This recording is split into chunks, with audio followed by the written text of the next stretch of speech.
So this is a 5090, a GPU that starts at $2,000. But let's be honest, you're not going to be able to find any of the new GPUs at close to MSRP. So I wanted to make a build that relies on last-gen components that can still do really well at 1440p and demolish 1080 if you are still on that resolution.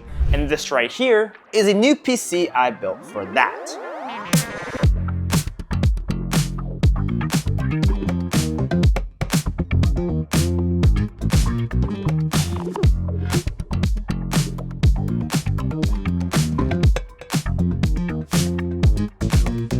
By the way, there are no sponsors for this video.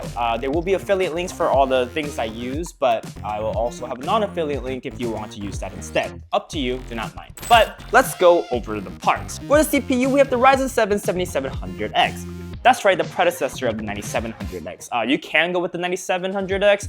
I went with the 77 because of the price and also because I wanted to keep the theme of last gen. If you choose to go with the 9700X, you can see around 15 to 20% more performance on certain titles at certain resolutions, and it is a lot more efficient in terms of power consumption and heat. So if those things are important to you, then you should go with the 9700X. Now to the GPU, we are rocking a Radeon RX 7700 XT, a decent 1440p card that won't break the bank, especially with the help of this 12GB of VRAM, but I will say if you could find a 7800 XT, even without changing anything else about this build, you'll be able to run 1440p games incredibly well and even some at 4K. But nonetheless, since we're avoiding all the new GPUs, we do not need a motherboard that has PCIe 5.0 16 lane features. So we're going with the Asus Prime B650 Plus Wi-Fi board. You can find a lot of decent B650 boards out there, so if you rather go with Gigabyte or MSI, that's all up to you. But with this board, I did pair it up with a 32GB of DDR5 RAM. It's a very budget-friendly kit,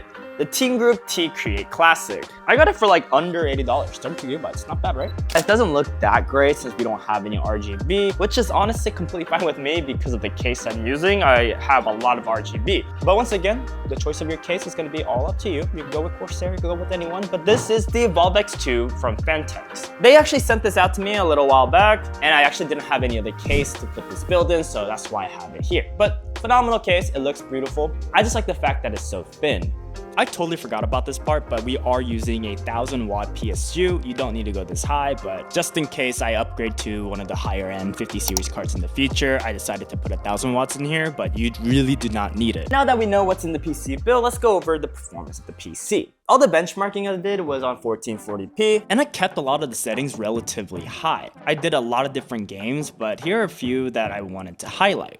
But for Spider-Man 2, we see around 70 FPS at the highest presets. Now this is with ray tracing off. Remember, AMD is not the best with ray tracing performance, but just check it out. After we turn it on, we get around 45 FPS. I would say for this game, lower the settings a little bit, tweak it, find the best middle ground for you guys.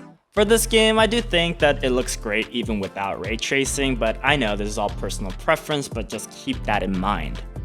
But in a game like Cyberpunk, we are rocking a solid 104 FPS, even at the ray tracing high setting on 1440p. I'll be completely honest, I really like this game, and the graphics just don't look great with this GPU for this specific game. Especially with upscaling and frame generation on, you can see a lot of visual artifact, and it actually really annoys me.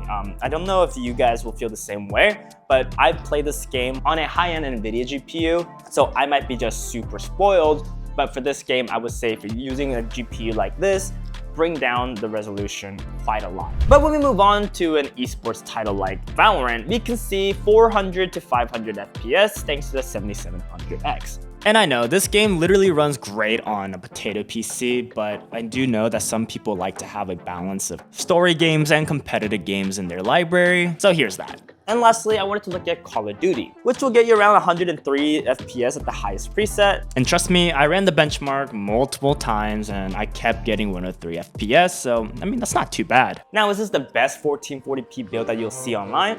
No, not at all. There are a lot of different options that you can go with, but I just wanted to show you guys a PC build that really doesn't require the newest and the greatest parts that can still play games phenomenally. I probably wouldn't get a 4K monitor for a GPU like this, but you could play a lot of great games at 1440p actually a really good setting. Now, the problem you will find with this build is that the motherboard, although it is an AM5 board, isn't like future-proof anymore because it doesn't have PCIe 5.0 support. But to be honest, if you upgrade to like a 5070 or 5070 Ti in the future, running it at 4.0 isn't actually that bad. You only use a few percentage. But obviously every frame counts, so if you are going to upgrade in the future, I would recommend looking at the 40 series GPUs like the 4080 or the 4090 because those should come down in prices as we get back to a decent market when it comes to GPUs, I hope. I'll probably use this PC as my daily driving esports rig, like in my room. So I have two setups. One is for my editing and one's my room for just gaming. So if you have any like specific games you want me to benchmark, let me know and I'll make a couple shorts for you guys, okay? All right, thanks for watching.